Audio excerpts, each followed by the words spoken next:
Thanks for listening to this podcast of Trending with Timmerie. If you haven't already subscribed, please catch us wherever you love to listen to your podcast, from the Relevant Radio app to Apple, YouTube, you name it, we are there. And if you listen on Apple Podcasts, please be sure to go and give us a 5-star review to help other people discover the podcast. Anything you share in terms of episodes, whether it's texting it to a friend, posting on social media, helps to build up the kingdom for God, to help confront the challenging issues we face as a culture, but with joy, with hope, and with an eternal perspective where our faith collides with everyday life, bringing eternal principles to help us live our life joyfully.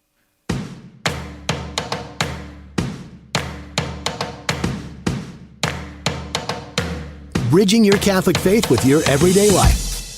You're listening to Trending with Timmerie on Relevant Radio. Call Timmerie at 1-888-914-9149. Here's your host, Timmerie. Someone recently called my 14-month-old niece toxic. I find this statement just fascinating in today's culture, where people tend to use, quote, toxic relationship or toxic individual to kind of label people or things that they don't really want to deal with.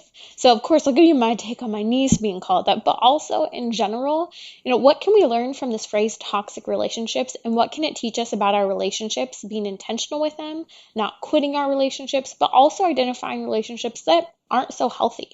You're listening to Trending with Timmerie here on Relevant Radio. We're going to talk about how transgender individual, he is a man, Lia Thomas, who identifies as Lia Thomas, who is identifying as a woman, but is really a man, competed for 3 years in men's swimming and then started competing as a woman and went from 500th place as a man to number 1 as a woman in the Ivy League schools. We'll talk about that in just a moment, and how he now wants to go to the Olympics, but competing as a woman. What does that mean? And where do we find what the church has to say about this whole situation? Also, I'm going to give you the most useful tool for responding to pro-abortion questions. So even if you're a seasoned pro-lifer, new to the debate, maybe you're struggling with how to respond to people, this is a really simple tactic that you can utilize when talking to other people about abortion, when you maybe feel a little overwhelmed or kind of fearful of doing justice to the pro-life position, even though you are pro-life. You should never be afraid of a good conversation with someone who disagrees with you. So I have a tactic for you. Don't go away. We're also going to talk about Detransition Awareness Day that happened this weekend. That is many people voicing and flooding social media over the weekend about how they formally identified as transgender, and they are sharing their stories. You're listening to Trending with Timmerie here on Relevant Radio. Okay, so my 14-month-old niece was called toxic recently. A young woman thought that it was okay to refer to her as toxic over and over again. She kept calling my niece, who is again 14 months old, can hardly speak, can't even really feed herself. I mean, let's be real. My sister and I had both baby girls literally a week apart from one another. We also got married 2 weeks apart from each other. Total fun. And a couple years later, we just happened to have kids at basically the exact same time. My dad will call them the twins sometimes. So my little niece is called toxic, and I asked my sister, what did you do? Who calls a little kid that? And my reaction was, that's just weird for anyone to refer to a child as toxic. But then I received an email that made me think a little bit more about this. So my question to my sister, what did you do when this woman's calling your daughter toxic? Well, the context was this. There's about a little kid who's about 6 months old, and then there's my niece who's about 14 months old. And of course, what does a 14-month-old usually do when they see a 6-month-old? They want to touch them. They want to hold them. They want to kiss them. If you're my daughter, she just wants to hug you and kiss you and kiss you and kiss you and kiss you. Well, so this woman who doesn't have a child is commenting and saying, oh, she's just toxic. And she keeps referring to my niece as, oh, she's toxic, like as if something's wrong with my child and how this is a toxic and dangerous situation for the 6-month-old to be in. The reality is, you teach a kid, you work with a kid on how to carefully respect a baby. I digress. So I asked my sister, what did you do? And she's like, well, I kind of just said to her, I really don't think we should be calling a baby toxic. I don't think we should really be calling anyone toxic, but, not a child. The mom hackles go up in that moment. I couldn't even imagine if that happened to me, what I would have said. I thought she handled that very well. But interestingly, I received a actually an Instagram message from a mom on social media who said her 17-year-old son has been using that phrase toxic relationship quite a bit. He throws toxic relationship around at her when she believes that she's just trying to parent. She said, is toxic relationship overused? She said, when I'm trying to teach my kid the difference between parenting and abusing, or hurting versus toxic, this is an important distinction, but with how often young people are hearing, quote, toxic relationship, they tend to label things such as not liking someone who's parenting them when they're an adolescent, a teenager. They use that word toxic relationship. And I think it's interesting because it made me take a deep dive into the phrase toxic relationship. It's something we've heard quite a bit over the last few years, especially when the American Psychological Association, back in, I believe, 2019, wow, almost about 3 years ago now, labeled masculinity as toxic. Some people are now referring to different types of feminism as toxic feminism. People refer to a relationship as toxic. And it's really a fascinating phrase, and this actually isn't anything new over the last couple of years. It's something that came out in 1972. It was a phrase coined by Voice, which is the journal of the Academy of Psychotherapists. And in that, they coined the phrase toxic relationships. And what it essentially had to do with, and this is fascinating because this has become very prevalent over the last 15, 20 years with the decline in the family, multiple generations of divorce, people living further and further away from any connectivity within their family. And what's happened is we see people are lonely. People are hungry for relationships. They're starving for relationships. And so sometimes we enter into relationships that we enter into them out of a desire for friendship, a desire to be with someone else, out of a desire for loneliness. And so toxic relationships are considered those relationships that we enter into out of a desire for companionship and friendship, out of a sense of loneliness, and we stay in those relationships even if the relationship is unhealthy for us. Might be, and we'll give some examples in a moment here, the other person is extremely critical, or the relationship's one-sided. You almost end up like a slave. Maybe the other person's passive-aggressive or shames you both in public and privately, is constantly putting you down. Those would be considered relationships that we're entering into out of, again, loneliness or desperation for friendship that we stay in because we are made for community. As human beings, we are social creatures and we're made for relationships. But sometimes we have a hard time making relationships and the right relationships or maintaining the built-in relationships that we have to begin with. In other words, our family, which is why it's so interesting that this mom wrote to me on Instagram about her 17-year-old son throwing that phrase toxic relationship out at her as she's trying to parent. Because by definition, that's not what a toxic relationship is. And we'll touch in just a minute on identifying toxic relationships, but also I really think there's a Catholic take on this whole idea of toxic relationships and how to approach them. So with that definition in mind, when we're hearing about, quote, toxic people or toxic relationships, I think that the way our culture right now is trying to use this toxic idea is we're trying to use it as a license to dismiss or absolutely disregard other people. And it might be their authority they have over us. It might be the relationship that it is. It might be an excuse for something gone awry in the relationship.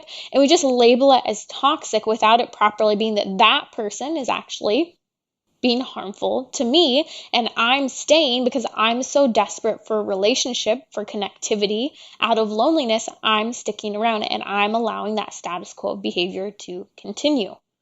And so we could see the words toxic relationship. We hear that thrown out with regard to many respects, especially for the younger generations, having to do with parents, a toxic relationship. My parents were toxic. Teacher relationships. You're also starting to hear that a lot from millennials on down when it comes to bosses. It was a toxic relationship. Why? Because they told you what to do, or maybe they're just a bad boss. You even hear that, toxic relationship with your colleagues, friends, coworkers. And as well, we hear this used within the context of family. But here's one of the problems with the way toxic relationship is being used by us is that it ignores the purpose of relationship. As I mentioned, properly speaking, the phrase toxic relationship that was coined by The Voice, which is the journal by the Academy of Psychotherapists, that refers to those relationships that we're staying into out of desperation, that are harmful towards us. And the relationships that we're entering into out of loneliness. They're not our familial relationships that we're born into. And so this is what's wrong with the fact that we're ignoring the purpose of relationship and how we're wrongly using the words toxic relationship to get out of situations of authority or to get out of situations of familial connectivity.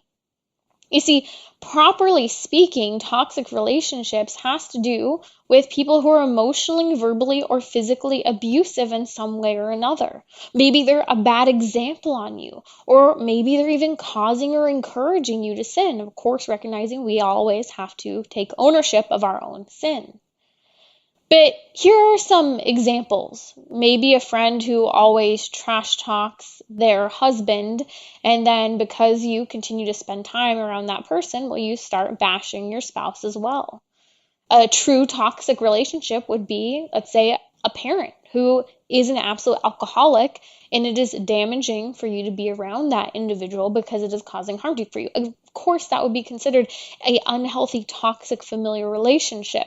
But different from the toxic relationship properly defined today, that is, relationships we're choosing out of a sense of desperation. You see, toxic relationships, properly speaking, in a certain respect are our fault because we're not willing to walk away or set up a boundary because we desire connectivity. We desire friendship. We desire familial interactions with people who are familiar and like us and who we want to grow with, who we want to give and receive with.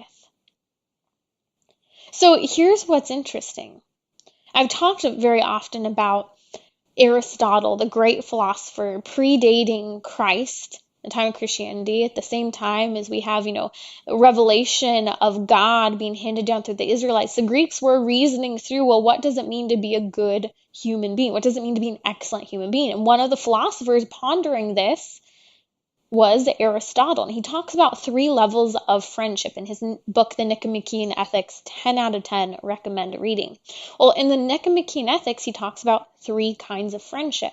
And those 3 kinds of friendship are friendships of utility. That is where the basis of the friendship is where you are using the other person. When the other person is no longer usable, the friendship fizzles away, or vice versa. The other person might be using you.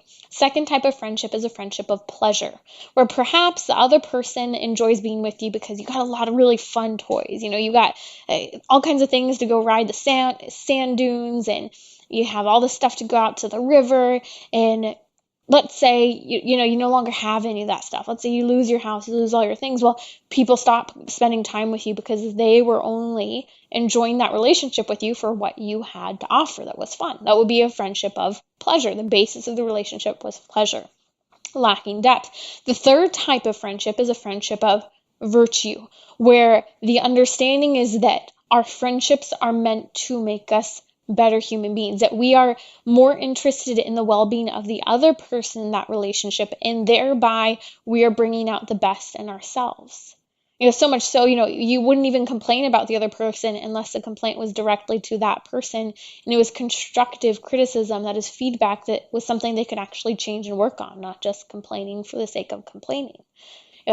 So many of the great theologians and saints before us, I even think of St. John of the Cross and St. John Paul the Great, talk about the importance of virtue in relationships, that we're seeing other people as an end to be sought after, a person to be loved and engaged with, rather than someone to be taken and used for our own desire, for our own pleasure, for our own happiness. And it's really important when we're talking about these different types of relationships. But as I was thinking about this whole toxic relationship idea, and if you're just joining us, you're listening to Trending with Timmerie here on Relevant Radio. If you're not able to join us for the full conversation, head over to relevantradio.com/trending and catch this podcast later on, or you can subscribe wherever you catch your podcasts. So when we're talking about toxic relationships, I was also thinking about how this is thrown out very easily. You're toxic. You'll hear even many adult children today telling their parents that, well, you're toxic, and they're cutting off, they're severing any interaction with them. It's referred to as adult children going, quote, no contact.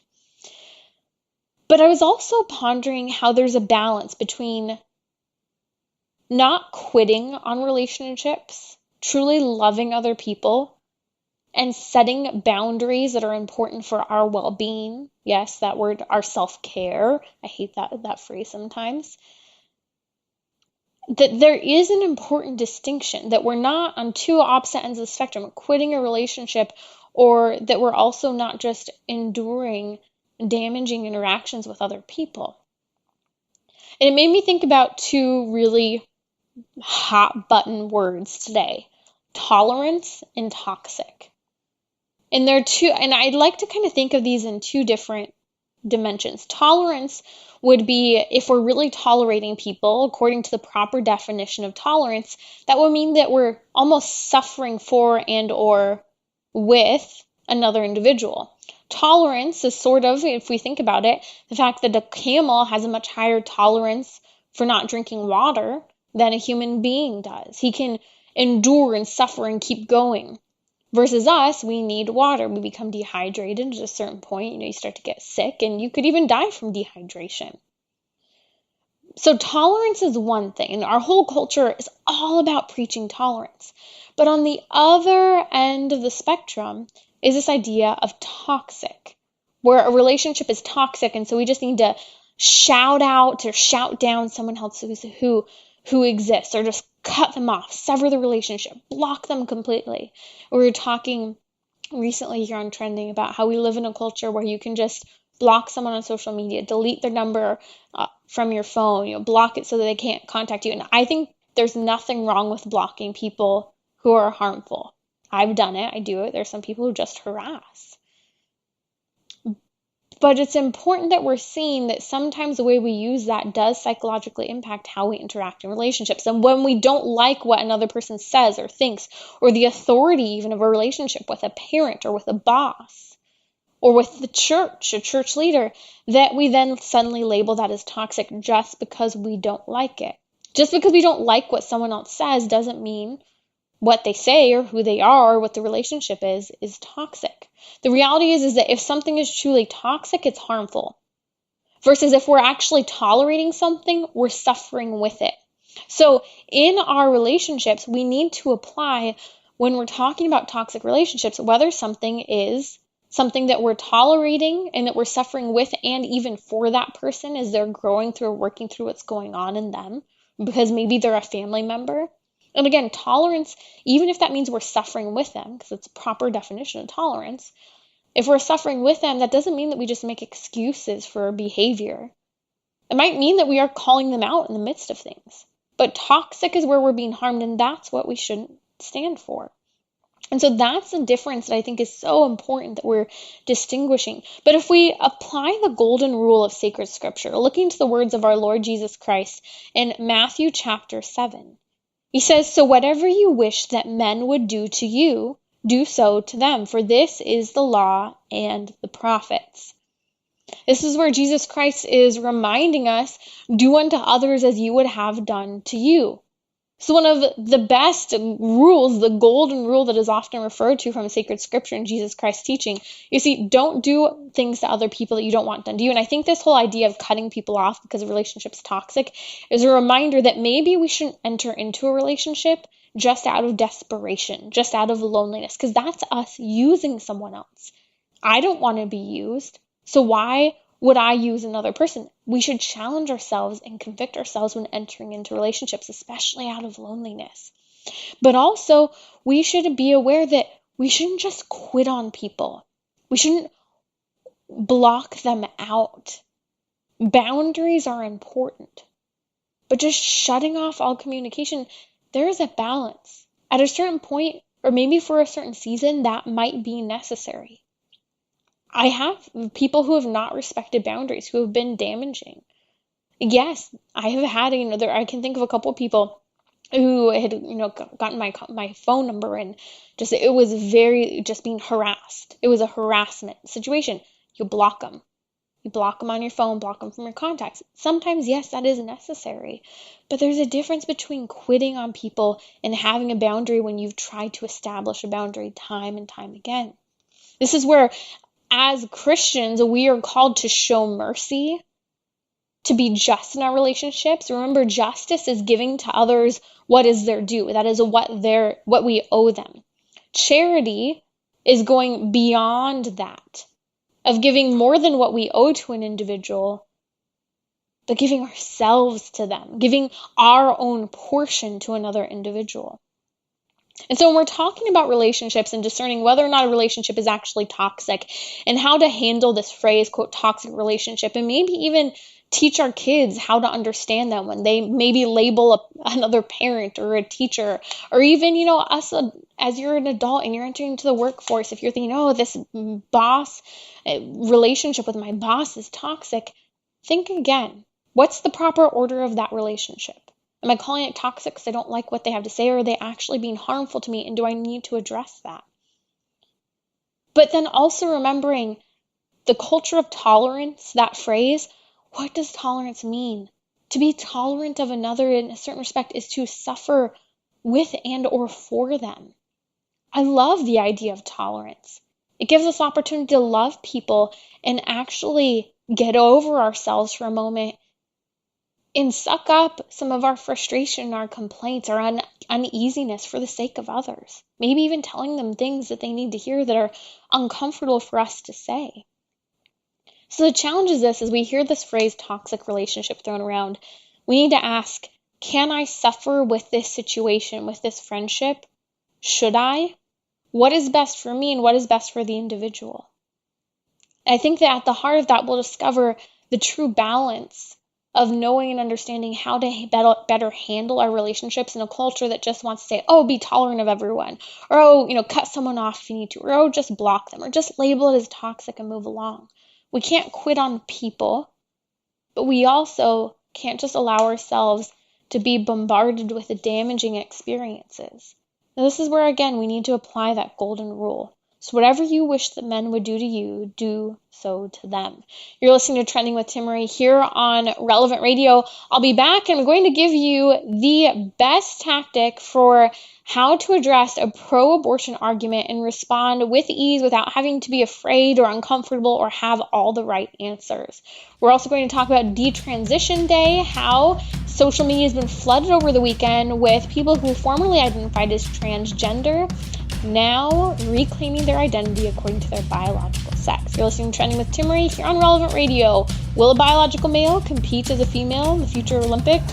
We'll talk about that too.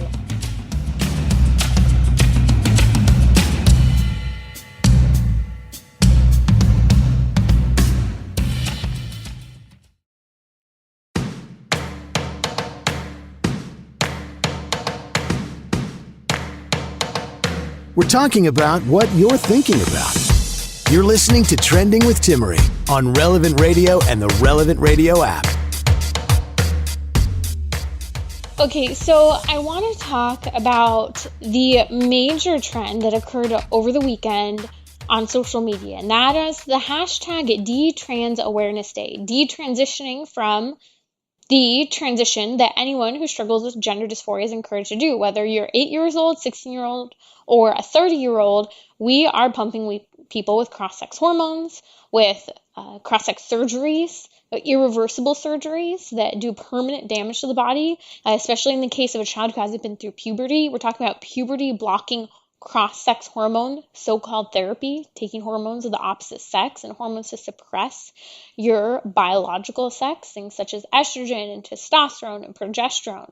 You're listening to Trending with Timmerie here on Relevant Radio. Before we get there, this is why this is such a big deal, because this week we are about to see the face-off of Lia Thomas, a swimmer out of University of Pennsylvania who identifies as a woman but is a man. For 3 years, he competed as a man against the men. And in fact, in areas that he's now decimating women, he was in 554th place in the 200 freestyle. Again, for 3 years competing as a man against other men. Now, after 3 years of competing as a man, this year he's competing as a woman because according to the NCAA rules, he's allowed to because he took testosterone-suppressing drugs for a year. And although the NCAA guidelines are changing, they're making an exception still for Will Thomas, who's identifying as Lia Thomas, who is a man, not a woman. No matter how many times you see him misgendered online because they're lying about who he actually is, he's still a man. Doesn't matter how many cross-sex hormones, doesn't matter what kind of biological, physiological surgeries or interventions you have, he is a man. We'll talk about that, especially from the perspective of the church. But here's the deal. In competing against women over this last year, decimating women, so many women on his sports team are afraid to speak up, speaking anonymously or not at all. In fact, international champions and Olympians in sports have been speaking out on behalf of these poor women who have lost championships, scholarships, lost the very last of their competitions against a man because we think that it's okay to put men in women's sports. Now, some have said that, well, he felt disconnected with himself, all the way back into high school, he says. And even saying that he felt depressed, in college. All of this used to justify not just him transitioning, but to justify him stealing championships and beating women in women's sports, just because he felt disconnected and depressed. That's terrible. I'm sorry he felt that way. But that does not mean that we should succumb to calling him Lia Thomas, should succumb to calling him he, she, or whatever he would like to be called. That does not mean that he should get to compete against women, because it's not good for him, who suffered from feeling disconnected with himself and depressed.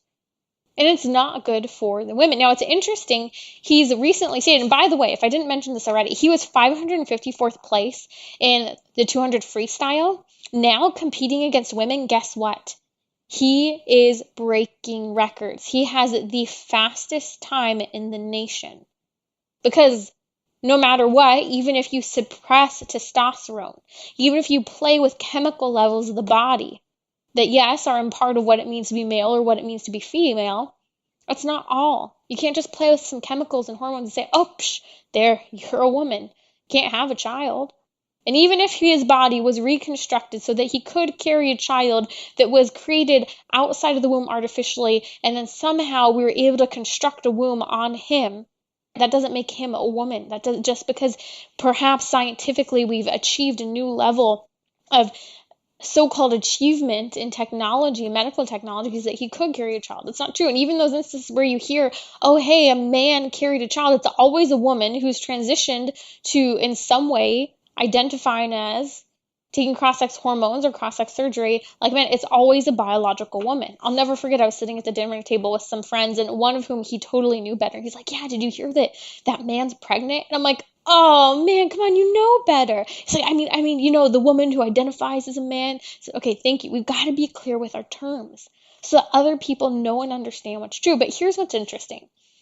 Will Thomas, who's identifying as Lia Thomas, crushing women's records, still continuing to compete, and we'll see him at the finals for the NCAA coming up this week, actually, all week, I believe, competing through the 16th through the 19th of March. Well, he has now said he's got his sight is set on the Olympics, 2024 Olympics. In fact, it's already been announced the Olympic team, the women's Olympic team, would welcome him with open arms. Now, according to the new 2021 guidelines for the International Olympics Committee, he qualifies. Now, it's actually really fascinating if you read the latest guidelines for the International Olympic Committee that came out last year, because they have to find themselves in an absolute war surrounding this gender ideology, and they've caved. But I also appreciate, on a certain respect, something they did. So listen to this. They have 10 rules that guide whether or not someone who identifies as transgender can compete on the team of the opposite biological sex. And listen to this. This is all trans inclusionary language. If they have, because these are the words they use, these are 10 rules: inclusion, prevention of harm, non-discrimination, fairness, no presumption of advantage, evidence-based approach, primacy of health and bodily autonomy, stakeholder-centered approach, right to privacy, and periodic review. What the heck does that mean? These are the 10 rules. These aren't even rules. Inclusion, fairness, prevention of harm, non-discrimination, evidence-based approach. This is very ambiguous. It says anything goes and anyone can compete in whatever sport. Now, they are kind of trying to make it sound like, well, it has to be fair and, it does need to be based on merit. I hope so. But how is it based on merit if from the time for 3 years in college he competed against men? So it's not based on merit. He didn't compete for years against women, beating other women out. He competed against men, losing to white men, and then for 1 year competed as a woman, and now suddenly he thinks in 2 years he can go to the Olympics competing against women who have probably been competing in swimming for their entire lives, all the way from like age 8, 9, 10, 11, 12, at least in the case of swimming, and other sports, perhaps even younger. You see, this is what's interesting about the International Olympic Committee. They changed their rules for the first time in 6 years. In 2015, the guideline had to do with testosterone suppressors. And if they were able to get the testosterone at a certain level, that is what qualified a biological male to compete against women. But in this instance, I do find it interesting that it doesn't sound like they are making that a requirement in their new 10 rules for the International Olympic Committees, allowing someone who identifies as the opposite sex to compete with the opposite sex. And that's what's, I think, in one respect, I do say that's a good thing, because that means that the International Olympics Committee is not supporting, per se, requiring harmful cross-sex hormones. They call it cross-sex therapy, hormone replacement therapy. It's damaging. Whether you're an adolescent or an adult, cross-sex hormones, anytime you play with hormones, it's not good. No, it should be that we are using incredible medical technologies to help in the instances where someone's sick. In the instance where progesterone is administered to a woman because she has low progesterone levels, because low progesterone levels lead to miscarriage. That was my instance. Thank God I was able to get the progesterone I needed. That was just a good reason to use a hormone where there's something going wrong that needs to be fixed. But there's nothing wrong with a human being. Just because you're struggling with depression, anxiety, or feeling disconnected with yourself doesn't make you suddenly the opposite sex. And no physical manipulation or mutilation of the body, no hormonal shot or drug or pill is going to change that disunity and the confusion. That's why I want to share with you in just a little bit about this detransition day that occurred on social media. All these people, all these young people who for a couple years, for 3 years, for 4 years, for 1 year, transitioned to the opposite sex, maybe with an actual sex change surgery, so-called sex change surgery, maybe with cross-sex hormones, maybe just through a, quote, social transition where you just ask people to call you by a different name and a different pronoun. But they're sharing their stories, and it's profound. And I want to share some of these stories with you in just a moment, because it's something so important that you hear.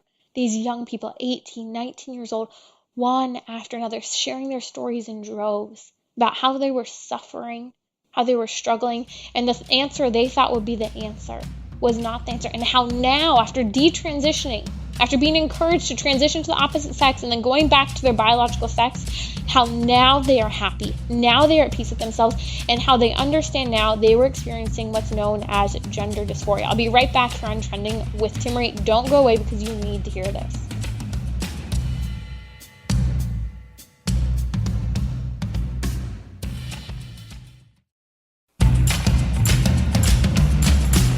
So, what's trending? Bridging your Catholic faith with your everyday life. You're listening to Trending with Timmerie on Relevant Radio and the Relevant Radio app. As we talked about Lia Thomas, who is a man who is identifying as a woman and is beating and crushing women in women's sports, was 554th when he competed for 3 years at University of Pennsylvania against men, now is number one in breaking and creating national records for time in the 200 freestyle as he competes against women. Of course he's winning. Even when you suppress testosterone, this is a common known fact, you still have an unfair advantage because your testosterone levels are still higher even when it's suppressed. And you still have a biological, physiological advantage. Everything from endurance to the way the body is structured to make you a more competitive athlete against other men. So while we're talking about this, though, I want to share with you the incredible stories of what happened this weekend on social media. This weekend, we saw social media absolutely flooded with the hashtag DTrans Awareness Day. You have to check these out. I'll post a link on social media on my Twitter at Timmerie. Follow me at Timmerie. That's Timmerie. Incredible stories shared by young men in particular and young women, especially many young women who are sharing their testimonies. Let me share with you just some of these. One shared on social media: when I was 15, lonely and hated my body, I got sucked into gender ideology online. My school encouraged me, and I was easily prescribed a high dose of testosterone at 18, and it was very damaging. It's a photo, a before and after. On the left, there's a photo of her as she was identifying as a boy and on testosterone. On the right, a beautiful photo of her smiling and happy. God bless her and those who are willing to share their story. Another story that you have to hear. On Twitter, Grace. My name is Grace and I detransitioned. On the left is me shortly after top surgery. That is where a woman has her breasts literally chopped off. And let's think about this for just a moment. I don't even know if she'll ever actually be able to breastfeed a child. She won't down the road if she has children. And if she can have reconstructive surgery to reconstruct what was there before, but let's just think about the reality. This is long-term permanent damage done to her body. She said, this was the darkest time in my life. On the right is me recently. She said, life goes on, life gets better. She looks happy and she's sharing her story. She doesn't look happy in her selfie after she had top surgery in 2017. Praise God, she's willing to share her story.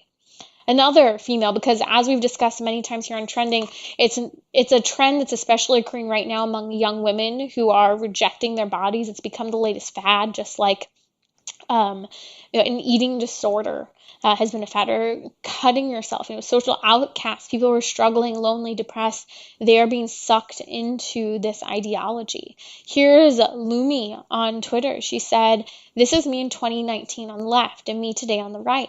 I feel like life is back in the day. She said, I feel like back in the day I was not, but a caricature of myself, depressed, unhappy, non-functioning, and suicidal. She says, today my smile is genuine. We finally got some sun in Finland. Back then it was just acting. She shows how one photo when she was identifying as a boy was fake sun, and here she is with sun rays beams across her face from, shades kind of creating those lines on her face. She has real sun. Here she is happy in identifying according to her actual biological reality. Jessie on Twitter said, I heard it's DTrans Awareness Day. Should the LGBT community online brainwashed me into thinking my confusion and pain was gender dysphoria at 16 to 18. She says, I'm so grateful I only socially transitioned. At 24, I'm happy, thriving, feminine. She said, I love being a woman and was never anything else. Another person who shares their story, one after another, Watson on Twitter says, I began detransition in October 2019 by ceasing my testosterone injections and returning to my birth name. The most common question I got from those new to this discussion is, why did you transition in the first place? She says, like other trans people, I transitioned because I was suffering from gender dysphoria. She said, we're told people with dysphoria are treated with transition, right? But unlike other trans people, transition didn't help me. She said the second most common question she hears is, why did you detransition? She says, I detransitioned because I experienced extreme transition regret, realizing that my desire to become a man stemmed from a variety of factors that ultimately led me to want to be someone else, not my authentic self, but someone and something else entirely. She said it was an escape.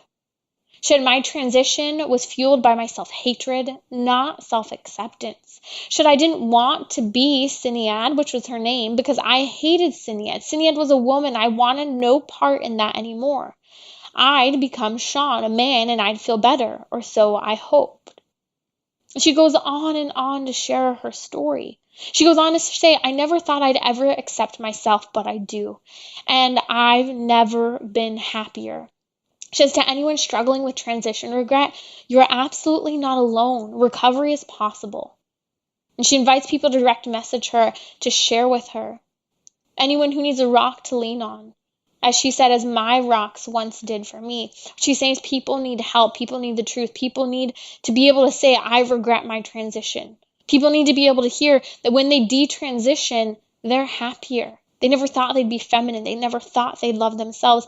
These are the stories of young men and women who've been lied to over and over again.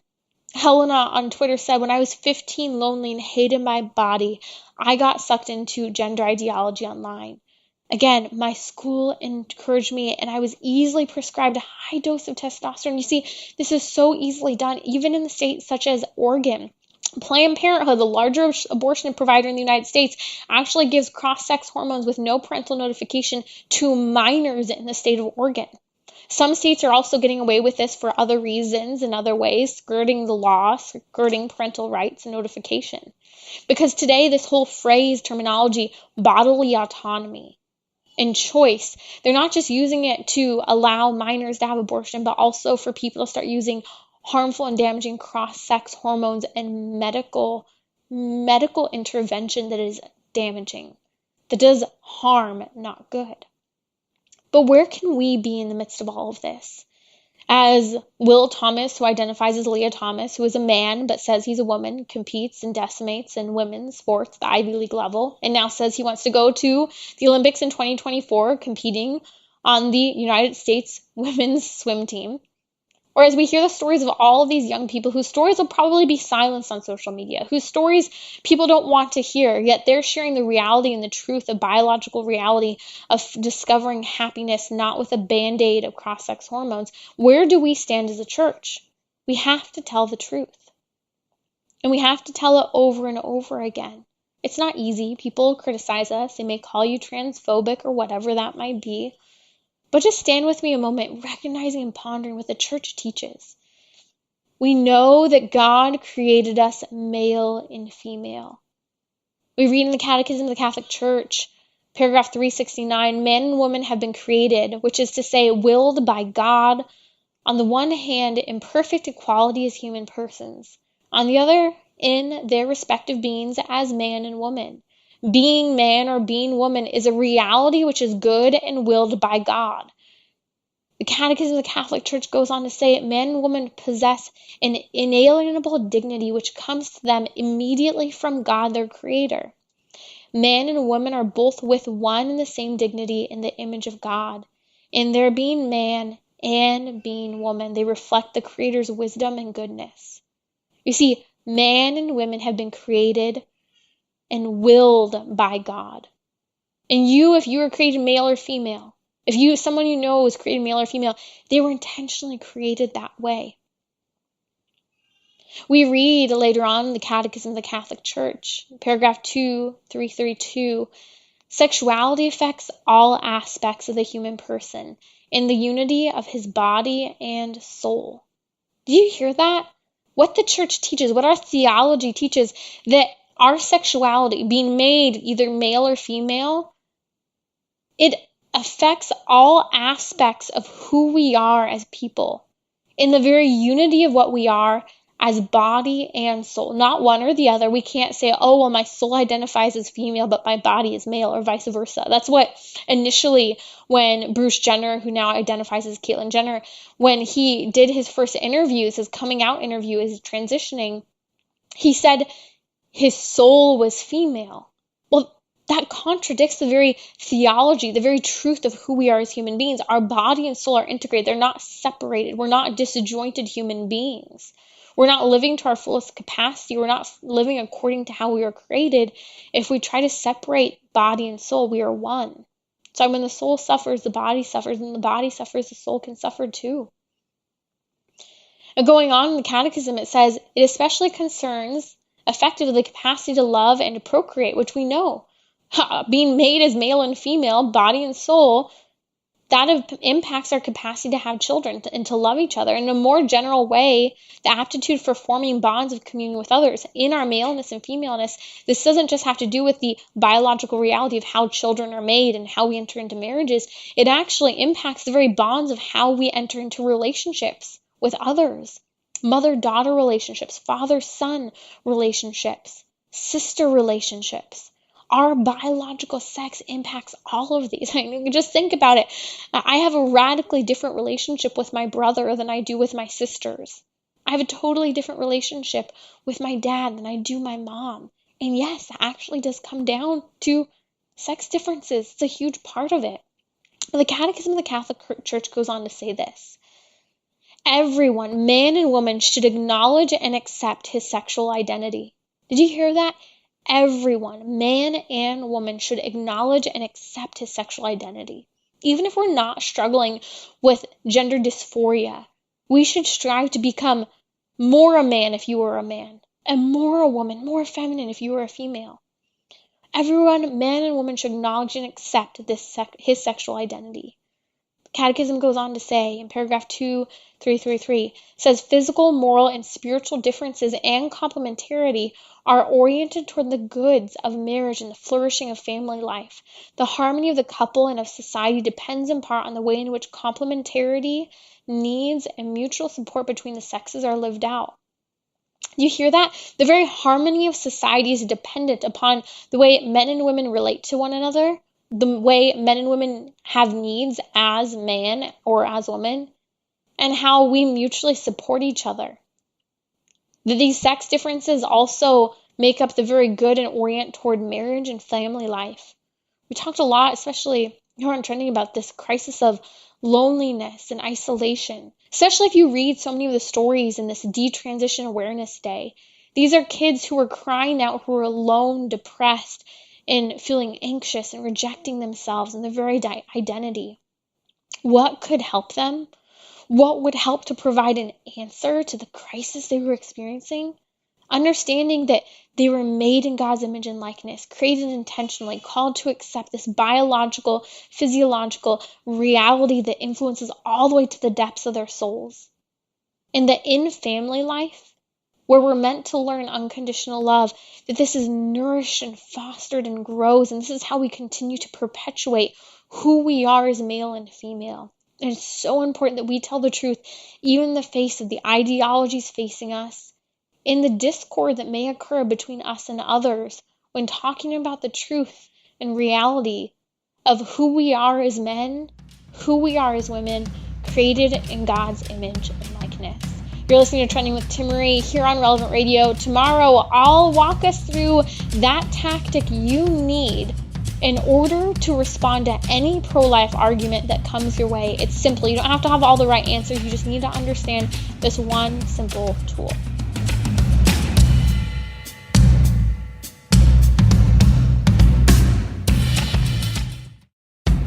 This is Timmerie from Trending with Timmerie. Wednesday is our weekly Gentleman's Hour on Trending. Ask any question you'd like, questions that you otherwise wouldn't ask your mom or sister, you can ask on Trending with a faith-filled perspective. We're also going to walk through the pro-life tactic that will help you in any pro-life debate you find yourself in. It's simple, it's easy, you don't have to have all the right answers. This will help you as we face possibly the overturning of Roe v. Wade. So join me at 6 p.m. Central on Relevant Radio or the Relevant Radio app.